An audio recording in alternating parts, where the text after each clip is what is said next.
Well, chin up, old chap. The war's nearly over. Nearly 10 p.m. Time to get a bit of shut-eye. Oh, good show, Holmes. Yes, I think we've got the better of the enemy now, just as long as Moriarty doesn't try to prang us with one of his ghastly V2 rockets. No chance of that. We're much too heavily camouflaged. Well, that's good to know. Good night, Holmes. Good night, Watson. We'll meet again. Don't know where, don't know when. Ha!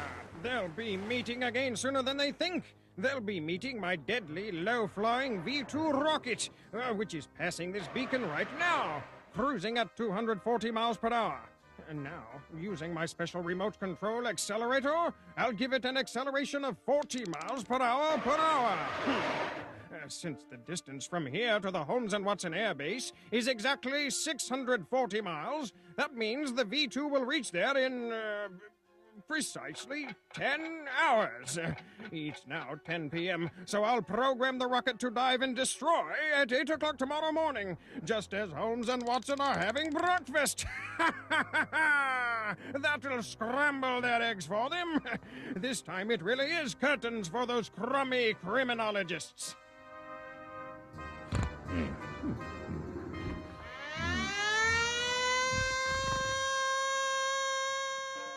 Holmes, there goes the air raid siren. Wake up, wake up. Moriarty must have tracked us down after all.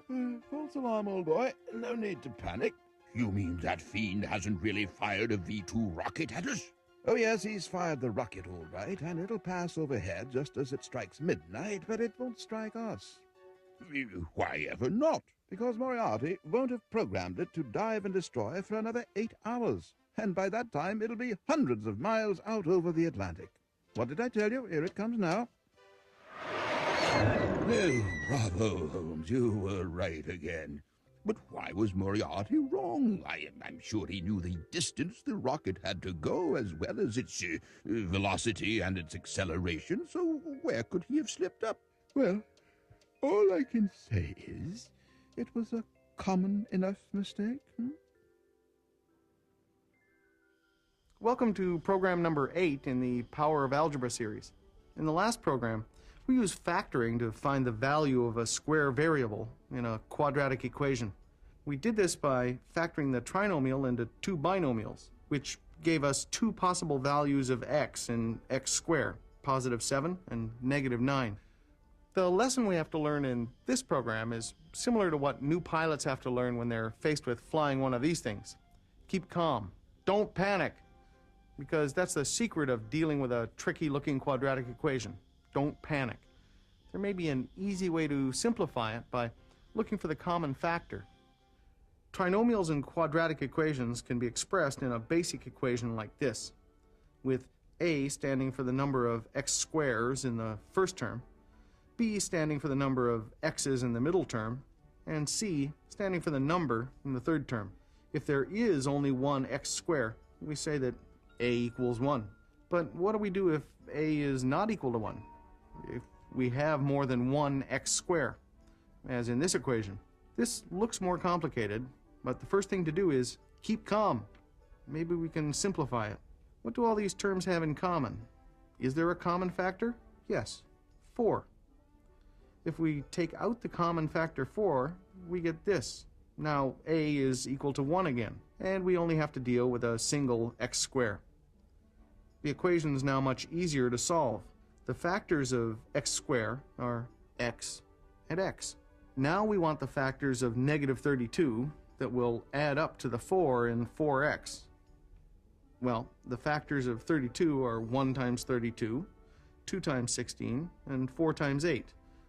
Since the 32 is negative, one of the factors has to be negative also.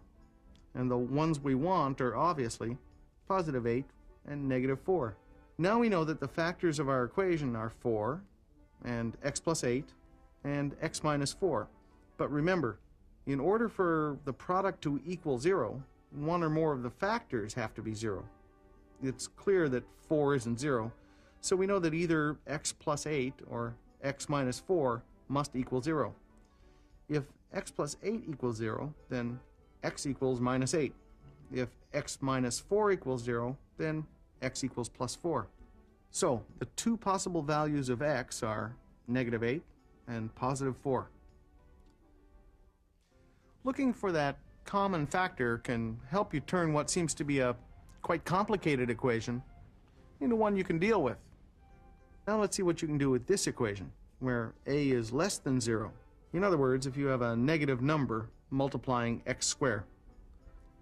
Look for the common factor, which is 3. But we also want to change the first term from negative to positive, so we factor out -3 from each term to give us this. Once again, we have an easy equation to solve. The factors of x squared are x and x. And the factors of -10 that add up to -3 are +2 and -5, which tells us that since -3 can't be 0, the two possible values of x are -2 and +5. Once again, thanks to the common factor technique, we've transformed a tricky-looking equation into a simpler one.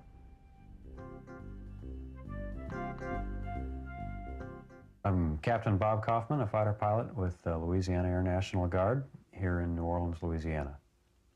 I fly F-15s.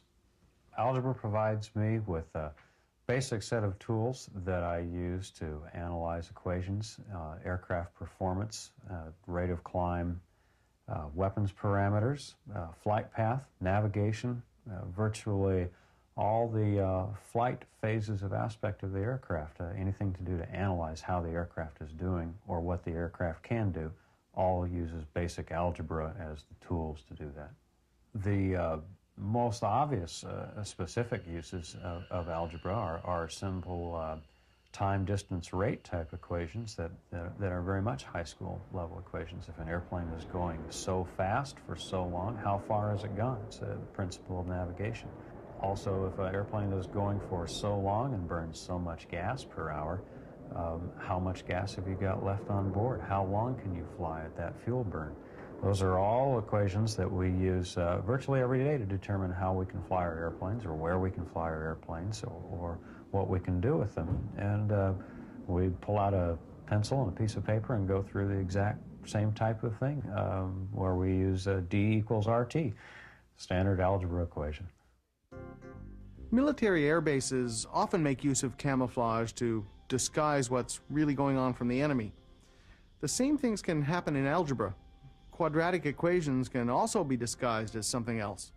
So far, all the quadratic equations we've seen have been in this basic trinomial form, involving 3 terms. But now look at this equation. It resembles a quadratic equation. It has a square term. But on the other hand, there are only 2 terms. So is this a binomial? Yes. But it's also a trinomial in disguise. Even though we only see the first term corresponding to ax squared and the third term corresponding to c, we can think of there being a middle term here corresponding to bx. In other words, b equals 0, and the complete equation can be thought of as this. But how do you solve a quadratic equation when b equals 0? Exactly the same way you solve any other quadratic equation. In this case, a is not equal to 1. So we look for the common factor, which is 2. And we factor that out to give us this. So now a is equal to 1, and we can proceed as usual. We factor this into 2 binomials. The factors of x squared are x and x. Next, look for the factors of -4 that add up to 0, +2 and -2. Therefore, the 2 possible values of x are -2 and +2. So, that's how you solve an equation when b equals 0. But what do we do about this equation? Again, we only have 2 terms here, but in this case, these are the first term, corresponding to ax squared, and the middle term, corresponding to bx. So, it looks like a binomial. It's also another example of a disguised trinomial. Even though only the first and the middle terms have been written, there is a third c term, 0. c equals 0. You can factor this trinomial in the normal way. First, since a is not equal to 1, we look for the common factor, 3, and factor it out. Then we factor into two binomials. The factors of x squared are x and x. And the factors of 0 that add up to negative 25 are 0 times negative 25, which gives us the two possible values of x, 0 and 25. The key thing in dealing with all these different types of quadratic equations is to remember, don't panic. Look for the common factor. Luckily for our heroes, Moriarty didn't do that in the proper way.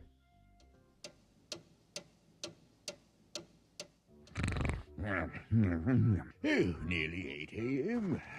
Time for breakfast. I'm absolutely famished. I'm listening to the radio transmitter. There's an event about to take place hundreds of miles out in the Atlantic Ocean that I really don't want to miss. The V2 has landed just as you predicted. Moriarty's miscalculated again.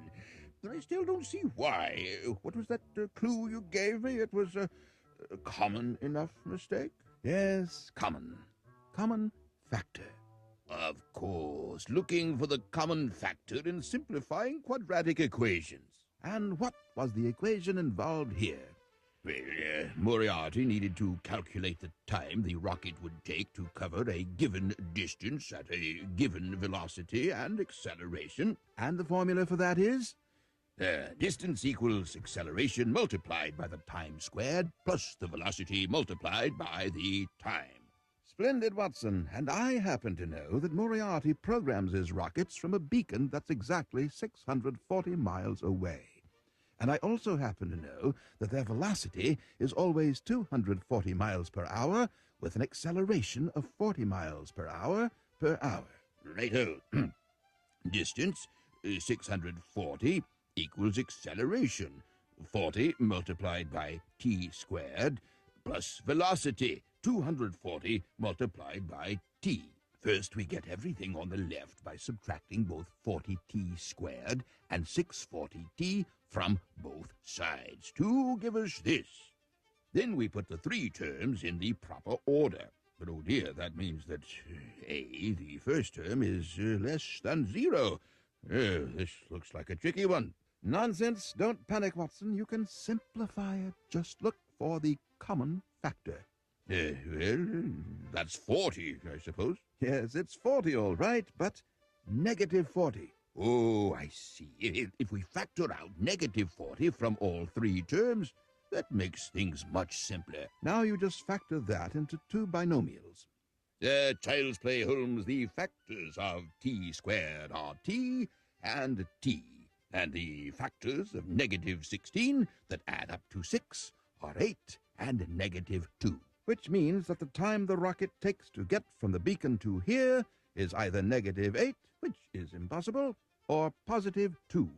2 hours for the rocket to get here. Why, that's exactly what you said, Holmes. Naturally, it's elementary once you find the common factor. Surely Moriarty knows about looking for common factors. Yes, but he doesn't know how to do it the proper way.